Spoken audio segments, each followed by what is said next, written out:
ऐसे मर्द हजरात जो हाइपरटेंशन में मुब्तला होने की वजह से सेक्सुअल वीकनेस का शिकार हैं,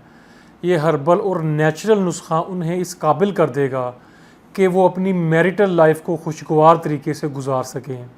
तो नोट फरमाइए, इसके इंग्रेडिएंट्स में शामिल है तबाशीर नकरा 25 ग्राम, इलायची सब्ज़ 20 ग्राम, कहरबा शमी 10 ग्राम,